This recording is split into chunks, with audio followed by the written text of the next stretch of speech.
Subscribe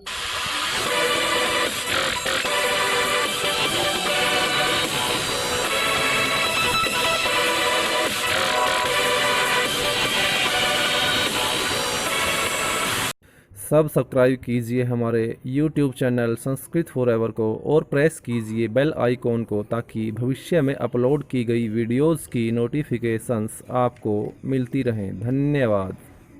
hello प्यारे बच्चों, आज हम करेंगे व्यायाम सर्वदा पथ्य अध्याय के पद्यांश नंबर 9, 10 और 11 की व्याख्या।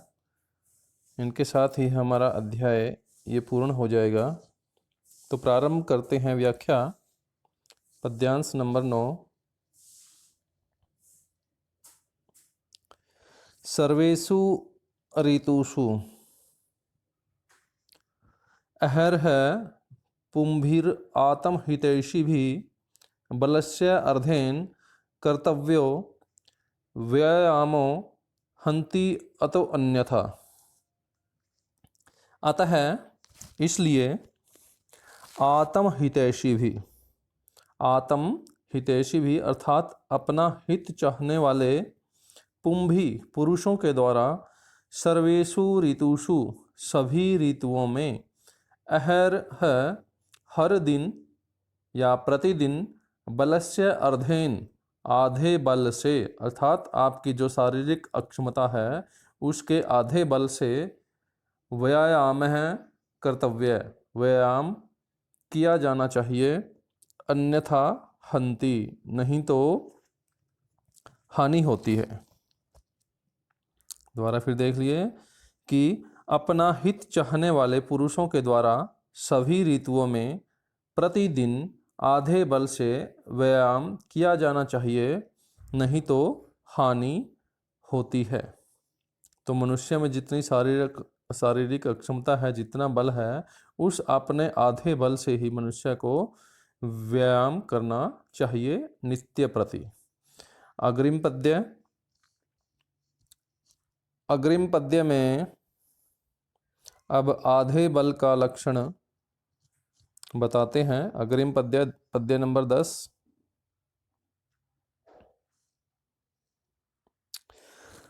हृदि स्थान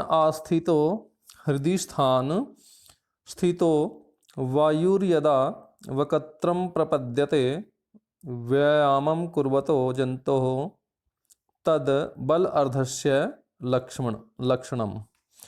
तो इसमें आधे बल का लक्षण बताया गया है कि आधा बल किसे कहते हैं कि व्यायामम कुर्वतः जंतो, व्यायाम करते हुए जंतु प्राणी का या मनुष्य के हृदय स्थान आस्थित है, हृदय स्थान में स्थित वायु यदा जब वायु वक्त्रम प्रपद्यते, वक्त्रम मैंने मुख, प्रपद्यते पहुँचती है, मुख तक पहुँचती है, तत् बल अर्धस्य लक्षणम उसको आधे बल का लक्षण कहते हैं। कहने का अर्थ यह है कि व्यायाम करते हुए मनुष्य के हृदय स्थान में अर्थात छाती में स्थित वायु जब मुख तक पहुंच जाती है तो उसको आधे बल का लक्षण कहते हैं। आधे बल का लक्षण बताया कि हृदय में स्थित वायु जब मुख तक पहुंच जाती है तो उसको आधे बल का लक्षण कहा गया है। इतने बल से ही हमें नित्य प्रति व्यायाम करना चाहिए। अग्रिम पद्य नंबर 11।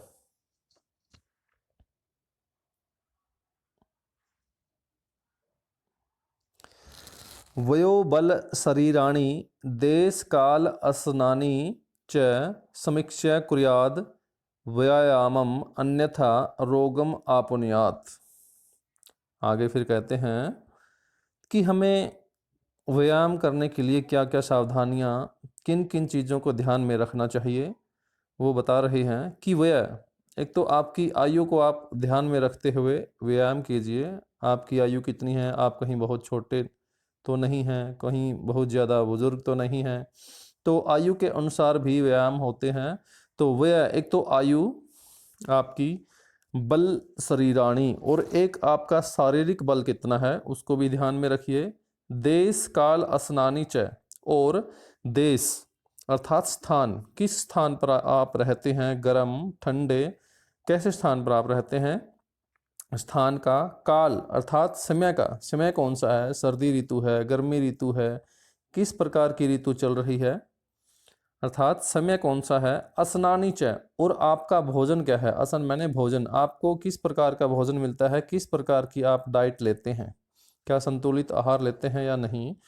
तो भोजन का ध्यान भी रख के समीक्षा, इन सभी की समीक्षा करके, इन सभी का परीक्षण करके ही व्यायामम कुर्यात, व्यायाम किया जाना चाहिए, अन्यथा नहीं तो रोगम आपुन्यात, नहीं तो रोगों को प्राप्त हो जाओगे।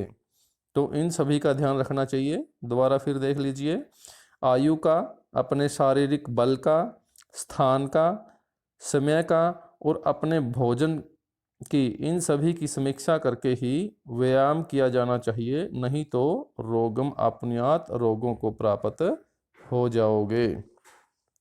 ये हमारा अध्याय था व्यायाम, व्यायामय सर्वदा पथ्य। इस अध्याय की व्याख्या पूर्ण होती है। धन्यवाद।